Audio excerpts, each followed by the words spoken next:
The key to healing is through a healthy gut, part 2. Hey everybody, this is Mike Erlob, and I'm coming at you with another episode of Power Your Life. It is so awesome to be back with you guys after a little break. It's been a couple of weeks since we had our last show, and let me tell you a little bit about what I was doing. I was covering at our West Omaha clinic for one of our therapists, Paul, who just had, want to send a shout out to Paul and his wife, Jess. They just had a baby girl. This is number 2, and her name is Eden. So congratulations, Paul and Jess. Wanted to give you guys that little shout out. So, yeah, I was out there seeing Paul's patients and helping out at our West Omaha clinic. So I'm back now, and we're going to get back on our regular routine, getting these shows going twice a week. So something I want to ask you, I have a question for you. What is the greatest common factor of 56 and 42? Yeah, I had no idea either. That's what my son Garrett asked me a few days ago. And, you know, he started throwing out at me all kinds of math terms like, okay, Dad, we've got to do this. I need a list of factors, and we need to use prime factorization. And I'm like, whoa, hold on, buddy. I have not had to think about that for years. In fact, I didn't even know how to figure it out. And, you know, that's what I told Garrett. I'm like, okay, son, I know you need help with your math homework. I don't know how to do this. And he looks up at me and says, well, that's what YouTube is for, Dad. I'm like, oh, okay. All right. So we YouTube prime factorization and greatest common factor. And, you know, after about a 15-minute video, I thought I figured it out. And he was still struggling with it. And so I sat down and I went to go help him out. And I'm like, Garrett, I think we got this all figured out. But I was wrong. As I tried to explain it to Garrett, you know, I must not have been very clear because he just looked at me with this blank stare, and then he got frustrated and he told me just to forget it, and, you know, that he could do it on his own. And I said, okay. And then I watched him, and he struggled with a math problem. And each time I tried to step in and help direct him a little bit, he just got more frustrated and irritated with me. And you know what? This started to make me a little frustrated as well. And of course, with both of us getting frustrated, that just made the math problem even harder.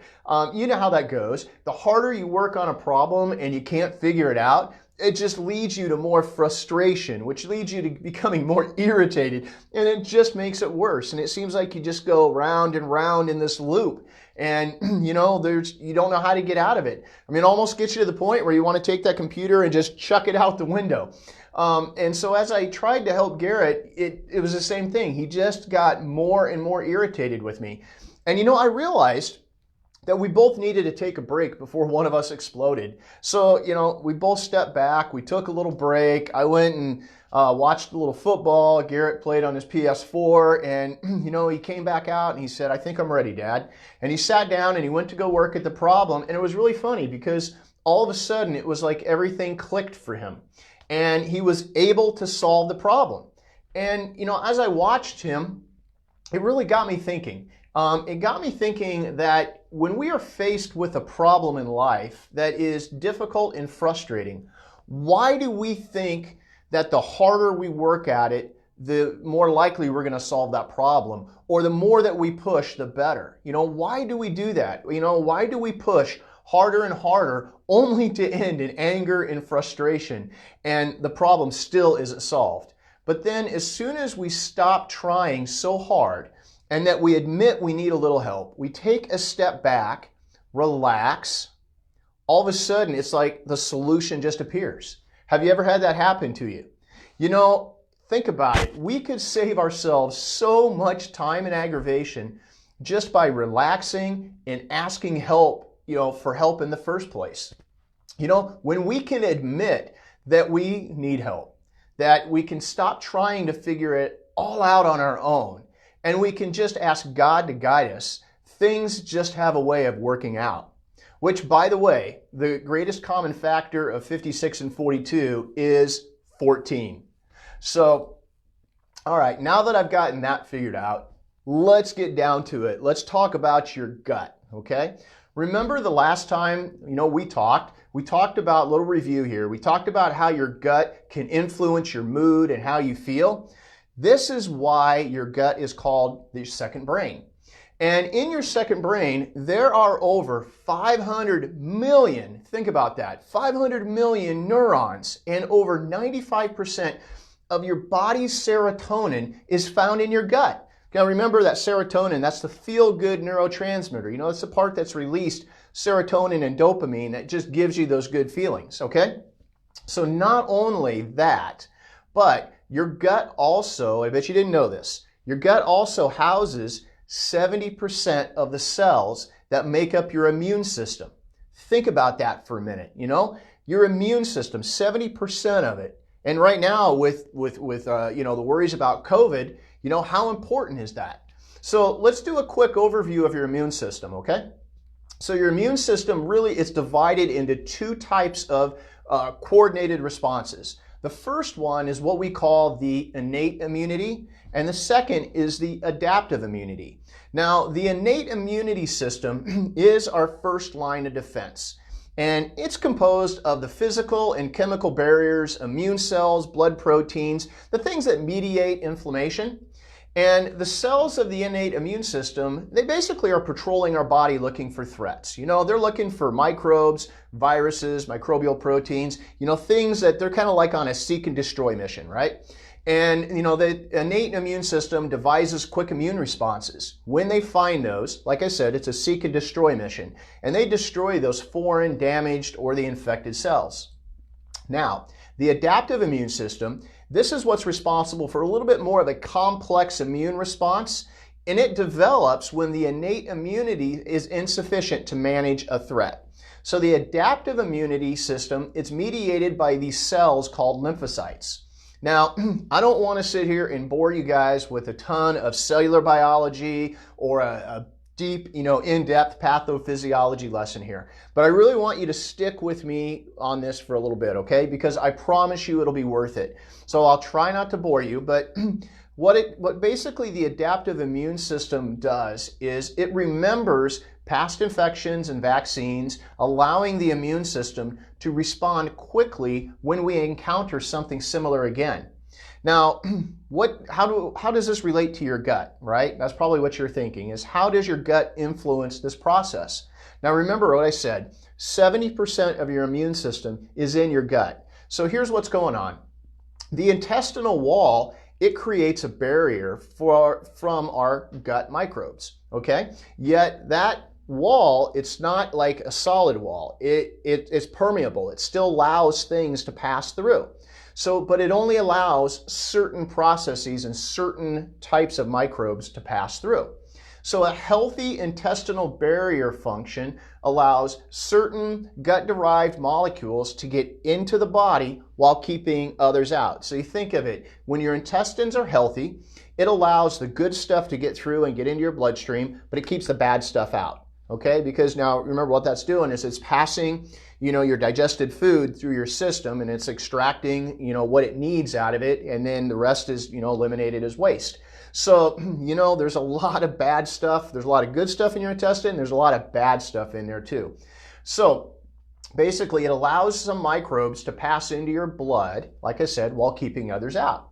Now, some of these microbes that they pass through, okay, these influence the immune cells in other organs of the body, including the brain. So through these, we call them metabolites. The gut microbiome is able to fine-tune this innate immune responses throughout the body. So now, what happens if the gut isn't healthy? So like I just said, a healthy intestinal barrier, it keeps these harmful microbes away from our body, while being selectively allowing the good stuff to pass into the blood to support our immune function in other organs of the body. Now, when there's problems in the intestine, what happens is it alters this permeability of the gut. And this leads to what we call, you guys have probably heard about leaky gut syndrome. Okay, so leaky gut happens when the intestinal wall is not healthy. And it's fundamentally, there's two things that happen here. Number one is these large molecules now are allowed to pass through these intact cell membranes due to changes in the way that things are transported. So it affects its transportation of materials. The second thing is the loosening of these tight junctions between the cells of the intestine, because these junctions are kind of like my fingers, you know, in a healthy wall, they're really solid against each other. But when it's not healthy and it becomes what we call leaky gut, there's these gaps, okay? So think about this, you know, think about this like the Great Wall of China, right? The Great Wall of China was built, you know, by the Chinese to keep those invaders from coming in. What would have happened if the Great Wall of China had these gaps, you know, through it? You know, it wouldn't have worked. And that's what's happening in your intestine. It means that the intestinal barrier becomes permeable to things that we don't want to get in. Then what happens is, you see, this compromises the ability to block the access of these undesirable microbes and microbial products into our body. And the result is chronic inflammatory reactions, altered immune responses that ultimately undermine our body's processes.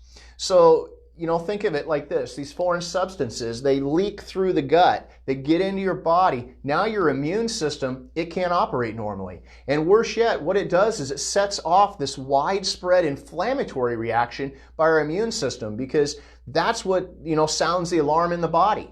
So you get all of these foreign bodies that are entering into the blood. They shouldn't be in there, you know, different toxins and poisons, all different kinds of things. And your body's trying to attack it, but it just sets off this hyperactive immune response.